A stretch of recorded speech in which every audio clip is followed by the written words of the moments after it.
Đắc nhân tâm, phần 3, chương 18. Chương 18, điều mọi người mong muốn. Bạn muốn có một câu thần chú có thể chấm dứt việc tranh cãi, loại trừ ác cảm, tạo ra thiện chí và làm cho người tiếp chuyện với bạn phải lắng nghe chăm chú. Chắc chắn đó là câu nói, để tôi hoàn toàn hiểu được cảm giác của bạn. Nếu ở trong hoàn cảnh ấy chắc chắn tôi cũng sẽ làm như vậy. Câu nói này sẽ khiến người thô lỗ nhất cũng phải dịu giọng. Bạn sẽ thấy rằng 100% ý nghĩa và hiệu quả của câu thần chú đó là sự thật. Giả sử bạn thừa hưởng hình dáng, tính khí và đầu óc như tên trùm tội phạm Al Capone, bạn cũng có môi trường và kinh nghiệm sống giống như anh ta. Lúc đó, bạn sẽ trở thành con người hệt như anh ta, cũng sẽ rơi vào hoàn cảnh giống anh ta. Bởi vì chính những sự việc như thế, và chỉ có những sự việc như thế, mới làm cho anh ta trở thành một con người như thế. Lý do duy nhất khiến bạn không phải là một người khác, đó là vì cha mẹ bạn đều không phải là bố mẹ họ và bạn cũng không lớn lên trong môi trường mà họ được nuôi dưỡng. Nếu xét theo cách nhìn nhận này thì những kẻ cáu kỉnh, mù quáng, phi lý nhất cũng không có gì đáng khinh ghét. Bạn nên thương xót và thông cảm cho những con người tội nghiệp đó. 3/4 những người bạn gặp gỡ trong cuộc sống đều khao khát yêu thương và được thương yêu. Nếu bạn cũng mong muốn được thương yêu, xin hãy dành cho mọi người tình yêu thương của bạn. Có lần tôi phát biểu trên đài phát thanh về Louisa May Alcott, tác giả cuốn Những người phụ nữ nhỏ bé, Little Women. Dĩ nhiên tôi biết bà đã sống và viết những tác phẩm bất tử của mình ở Concord thuộc bang Massachusetts, nhưng đôi khi thần khẩu hại sát phàm, tôi lại nói mình đến thăm ngôi nhà cũ của bà ở Concord, New Hampshire. Giá tôi chỉ nói đến New Hampshire một lần thôi thì người ta có thể đã tha thứ cho tôi. Nhưng tha ngôi, tôi lại nói đến 2 lần. Và thế là một cơn lũ thư từ và điện tín tràn đến, những thông điệp gay gắt tấn công tôi như một đàn ông vò vẽ. Một bà nào đó từng sống ở Concord, Massachusetts đã trút cả cơn phẫn uất vào bức thư gửi cho tôi như thể tôi đã tố cáo nhà văn Alcott là kẻ ăn thịt người không bằng. Đọc bức thư của bà ấy, tôi không khỏi tự nhủ, lạy Chúa, may mà mình không cưới phải con người này. Tôi rất muốn viết một lá thư phúc đáp, rằng đành là tôi đã phạm một sai lầm về địa lý nhưng bà ấy còn phạm một sai lầm lớn hơn nhiều về phép lịch sự thông thường và tôi sẽ bảo cho bà ấy biết tôi thực sự đang nghĩ gì về bà.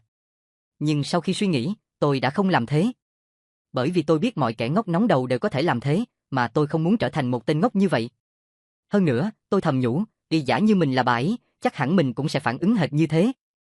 Cho nên, tôi quyết định thử hóa giải mối ác cảm này. Sau đó, khi có dịp đến Philadelphia, tôi đã gọi điện thoại cho bà ấy. Câu chuyện trao đổi diễn ra như sau. Thưa bà đã viết cho tôi một bức thư cách đây vài tuần và tôi muốn cảm ơn bà về việc đó. Bà ấy, xin lỗi. Không biết tôi đang được hân hạnh nói chuyện với ai? Giọng nói rõ ràng là có văn hóa và giáo dục tốt. Tôi là một người xa lạ đối với bà. Tên tôi là Dale Carnegie. Bà đã nghe tôi nói về Louisa May Alcott trên đài phát thanh cách đây vài tuần, và tôi đã phạm một sai lầm không thể tha thứ khi nói rằng Concord thuộc New Hampshire. Đó là một lầm lẫn ngu xuẩn và tôi muốn xin lỗi về điều đó. Bà thực có lòng tốt khi đã chịu khó viết thư cho tôi. Bà ấy, tôi rất lấy làm tiếc, ông Carnegie ạ, tôi hối hận vì đã viết như thế. Lúc đó tôi đã mất bình tĩnh. Tôi xin lỗi ông mới phải. Không. Bà không phải là người phải xin lỗi. Chính tôi mới là người có lỗi. Mọi đứa trẻ đi học đều phải biết rõ điều đó vậy mà tôi lại sai lầm. Tôi đã xin lỗi trên đài buổi phát thanh chủ nhật sau đó, nhưng tôi muốn xin lỗi riêng với bà hôm nay. Bà ấy, tôi sinh ở Concord, bang Massachusetts. Gia đình tôi nổi tiếng ở Massachusetts đã 2 thế kỷ nay, tôi rất tự hào về xứ sở quê hương của tôi. Tôi rất bực bội khi nghe ông nói rằng nhà văn Alcott đã sống ở Concord, New Hampshire, nhưng tôi thực sự xấu hổ về bức thư ấy. Thú thật với bà, tôi còn khổ tâm gấp 10 lần bà. Sai lầm của tôi không làm tổn hại gì đến Massachusetts, nhưng lại gây tổn hại cho tôi. Tôi thực sự rất cảm kích bà bởi vì ít người có địa vị và văn hóa như bà lại chịu khó mất thời gian viết cho những người phát biểu trên đài phát thanh. Tôi thực lòng hy vọng rằng nếu bà phát hiện thấy sai lầm nào trong các bài nói chuyện của tôi thì bà sẽ viết thêm cho tôi những bức thư góp ý nữa. Bà ấy, ông biết không, tôi rất thích cách ông chấp nhận lời phê phán của tôi. Ông hẳn phải là một con người rất thú vị. Tôi rất muốn được làm quen với ông. Vì tôi đã xin lỗi và có thiện cảm với quan điểm của bà ấy nên bà cũng bắt đầu xin lỗi và có thiện cảm với quan điểm của tôi. Tôi hài lòng vì đã làm chủ được thái độ của mình và cũng hài lòng vì đã lấy lịch sự đáp lại một việc bất lịch sự. Việc khiến bà ấy quý mến tôi thú vị hơn nhiều so với việc bảo bà chết đi cho rảnh nợ. Trong quyển sách Đạo đức trong phục vụ, Ethics in Service, Tổng thống Taft, 22, đã đưa ra một minh họa khá lý thú về cách ông vô hiệu hóa lòng căm giận của một bà mẹ đầy tham vọng. Ông viết, một bà ở Washington, mà chồng bà cũng có một ít ảnh hưởng chính trị, đã tranh thủ tôi suốt 6 tuần để xin cho cậu con trai được bổ nhiệm vào một vị trí trong chính phủ. Chức vụ này đòi hỏi chuyên môn rất cao, và theo đề nghị của chánh văn phòng Nhà Trắng, tôi đã bổ nhiệm một người khác. Sau đó, bà viết thư chỉ trích tôi là người tệ bạc, bởi vì tôi đã gạt bỏ niềm hạnh phúc của bà, điều mà bà cho rằng tôi chỉ cần vẫy tay một cái là xong ngay. Bà kể lể rằng bà đã vất vả với đoàn đại biểu bang của bà như thế nào mới tranh thủ được mọi lá phiếu cho cuộc vận động tranh cử vừa qua của tôi, để rồi giờ đây tôi lại đền ơn bà như thế. Khi nhận được một bức thư như vậy, điều đầu tiên người ta thường làm là suy nghĩ xem nên xử sự nghiêm khắc thế nào đối với con người đã tỏ ra sất sượt, dám xúc phạm mình như thế. Sau đó sẽ viết thư trả lời. Nếu là người điềm tĩnh, có lẽ bạn sẽ bỏ bức thư vào ngăn kéo rồi khóa nó lại. Khoảng 2 ngày sau, khi đã đủ bình tĩnh, bạn lấy nó ra xem và thấy rằng thật may là mình đã không gửi nó đi. Tôi đã nghĩ vậy và ngồi xuống viết cho bà một bức thư với lời lẽ hết sức nhẹ nhàng, rằng tôi rất hiểu sự thất vọng của một người mẹ trong hoàn cảnh như thế, nhưng việc bổ nhiệm này không tùy vào ý riêng của tôi mà tùy vào công việc. Tôi hy vọng rằng cậu con của bà chẳng bao lâu nữa sẽ hoàn thành được tâm nguyện của bà bằng cách đạt được một vị trí triển vọng hơn hẳn. Lá thư này đã xoa dịu được bà và bà đã viết cho tôi một bức thư bày tỏ sự hối tiếc vì lá thư trước.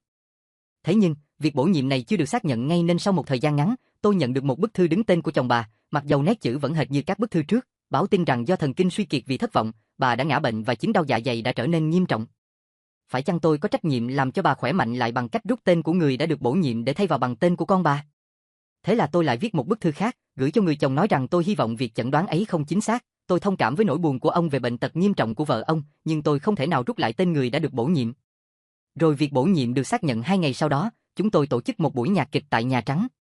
Và, đến chào tôi có hai vợ chồng bà ấy, mặc dầu gần đây bà đang ở trong tình trạng nguy kịch.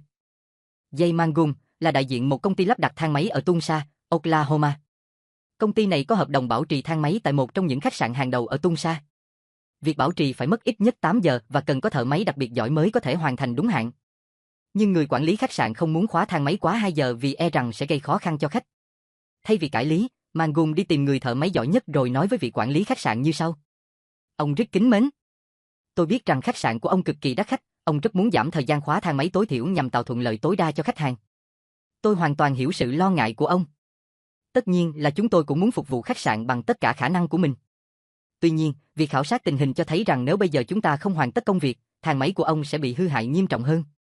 Điều đó sẽ dẫn tới một hệ quả là thang máy phải ngưng hoạt động lâu hơn nữa để tiến hành sửa chữa.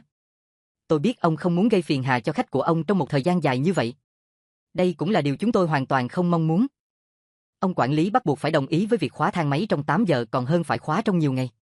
Bà Joyce Norris, giáo viên dạy dương cầm ở Exeter Louis, Missouri, kể lại cách bà xử lý một vấn đề mà các thầy dạy dương cầm thường gặp với các cô gái dưới tuổi 20. Chuyện là bà có cô học trò tên Babette, để móng tay rất dài. Đó là một cản trở lớn đối với bất kỳ ai muốn phát triển kỹ năng luyện ngón đàn dương cầm. Bà Norris kể, lúc cô bé bắt đầu học chơi đàn, tôi không hề nhắc gì đến những móng tay của cô. Tôi không muốn cô thất vọng trong việc học và tôi cũng biết cô không muốn cắt bỏ niềm tự hào của mình. Sau bài học đầu tiên, cảm thấy đã đến lúc, tôi bảo, "Ê Babette này, bàn tay em rất đẹp, em lại rất thông minh và nhanh nhạy. Nếu em muốn chơi dương cầm thật tốt thì chắc chắn em sẽ thực hiện dễ dàng và nhanh chóng đến nỗi chính em cũng phải ngạc nhiên. Quá trình này có thể còn nhanh hơn rất nhiều nếu em chịu khó hy sinh một chút nét xinh xắn của những móng tay bằng cách tỉa chúng ngắn bớt một chút. Bởi vì một điều đơn giản là móng tay dài sẽ rất khó chơi đàn hay, em ạ." Cô gái biểu lộ vẻ khó chịu. Tôi cũng nói với mẹ cô về việc này và nhắc rằng móng tay của cô đáng yêu ra sao. Lại một phản ứng bất mãn. Rõ ràng là những móng tay xinh đẹp được gìn giữ cẩn thận của con gái cũng quan trọng đối với bà mẹ. Tuần sau, bà Beth quay lại dự bài học thứ hai. Tôi vô cùng ngạc nhiên khi thấy móng tay cô đã được cắt tỉa gọn gàng. Tôi khen ngợi cô đã chấp nhận một hy sinh to lớn như vậy.